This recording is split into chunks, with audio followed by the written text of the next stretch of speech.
অসমৰ এখন বজাৰ দেখিলে আচৰিত হ'ব আপুনি কি নাই বজাৰখনত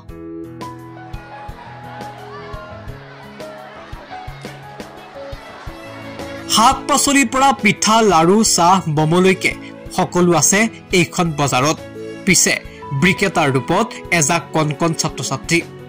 ঘৰৰ বাৰীৰ শাক পাচলি বিক্ৰীৰ বাবে আনিছে ছাত্ৰ ছাত্ৰীয়ে প্ৰথমে চাওক এই বিশেষ দৃশ্যটো দেখিলে আপোনাৰ মন ভৰি পৰিব কিন্তু ছাত্ৰ ছাত্ৰীয়ে পৰিচালনা কৰে বজাৰখনে বিশেষভাৱে আমোদ দিছে এই সকল লোকক নিয়াৰিকৈ বজাৰখন চলাই গৈছে এই সকল ছাত্ৰ ছাত্ৰীয়ে ঘৰৰ বাৰীৰ শাক পাচলি যদি কোনোবাই বিক্ৰী কৰিছে চাহ মমো যোনে যেনেকৈ পাৰে বুথতে বজাৰত বিক্ৰেতাৰ ৰূপত ছাত্ৰ ছাত্ৰীসকলক দেখিবলৈ পোৱা গ'ল পুৱাৰ পৰাই ব্যাপক ব্যস্ততা এই সকল ছাত্ৰ ছাত্ৰীৰ মাজত এয়া হৈছে হাজোৰ সন্মাগুৰি উচ্চতৰ মাধ্যমিক বাণী বিদ্যাপীঠৰ চৌহদ এই চৌহদতে এতিয়া বজাৰ বহিছে ছাত্ৰ ছাত্ৰীৰ বিদ্যালয় সপ্তাহৰ দ্বিতীয় দিনৰ বিশেষ কাৰ্যসূচী হিচাপে দেখা পোৱা গ'ল এই বিশেষ দৃশ্য ছাত্ৰ ছাত্ৰীক অৰ্থনৈতিকভাৱে পৰিপক্ক কৰি তোলাৰ উদ্দেশ্যে এই পদক্ষেপ গ্ৰহণ কৰিছে বিদ্যালয়খনে যাক লৈ এতিয়া উৎফুল্লিত হৈ পৰিছে অভিভাৱকসকলো প্ৰথমে মই আপোনালোকক ধন্যবাদ জ্ঞাপন কৰিছো আজি ইয়াত উপস্থিত হৈ আমাৰ ছাত্ৰ ছাত্ৰীসকলৰ লগতে আমাক উৎসাহিত কৰাৰ বাবে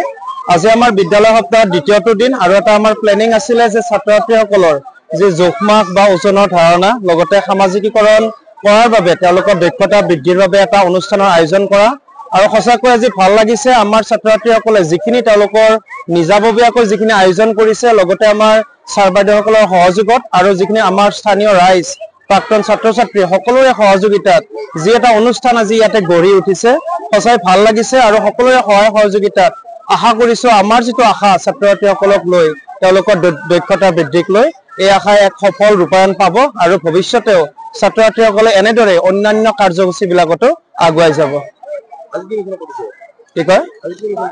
আজি আমাৰ বিদ্যালয়ত আপোনাৰ এইটো থলুৱা বজাৰৰ আয়োজন কৰা গৈছে আমাৰ যিখিনি লোকেল লাৰু পিঠা বা কাপোৰ আমাৰ যিখিনি ঘৰত বনোৱা কাপোৰ বা আমাৰ খাদ্য সামগ্ৰী আপোনাৰ খাদ্য সম্ভাৰ গোটেইখিনি আমাৰ থলুৱা সামগ্ৰী একেবাৰে আপোনাৰ কচুৰ পৰা ঔটেঙাটোলৈকে গোটেইখিনি আমাৰ ইয়াতে ছাত্ৰ ছাত্ৰীসকলক অনাৰ ব্যৱস্থা কৰা হৈছে আৰু যাতে এই ব্যৱস্থাৰ জৰিয়তে তেওঁলোকে শিকিব পাৰে যে আমাৰ মা দেউতাইনো কেনেদৰে আমাৰ ঘৰত কিমান কষ্ট কৰি কেনেকুৱাকৈনো মা দেউতাই আমাৰ ঘৰ চম্ভালিছে বা এগৰাকী বেপাৰী ব্যৱসায়ী কিমান কষ্ট জীৱনটোৰ আঁৰত যাতে তেওঁলোকে অনুভৱ কৰিব পাৰে সেই উদ্দেশ্য আগত ৰাখি এই থলুৱা বজাৰৰ আয়োজন কৰা হৈছে বাণী বিদ্যাপীঠৰ ফিল্ডত এখন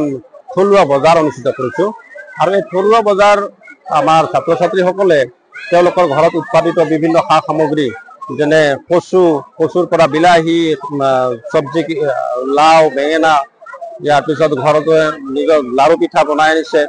আৰু বিভিন্ন ধৰণৰ ঘৰত বনোৱা কাপোৰ এইবিলাক আনি তেওঁলোকে দোকান পাতিছে আৰু ইয়াতে তেওঁলোকে এইখিনি কৰি তেওঁলোকৰ ওজনৰ বিষয়ে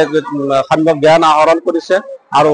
ব্যৱসায়টো কি বস্তু এই বিষয়ে তেওঁলোকে ধাৰণা বা তেওঁলোকৰ টেকনিক কিছুমান লাভ কৰিব বুলি আশা ৰাখিছো আৰু এইখিনি সাফল্যমণ্ডিত হৈছে যথেষ্ট ৰাইজৰ সঁহাৰি পাইছো আমি আৰু ভৱিষ্যতে এনেকুৱা ধৰণৰ অনুষ্ঠান হ'ব বুলি আশা ৰাখিছো হাজোৰ পৰা প্ৰতিবেদন এনি টক্স।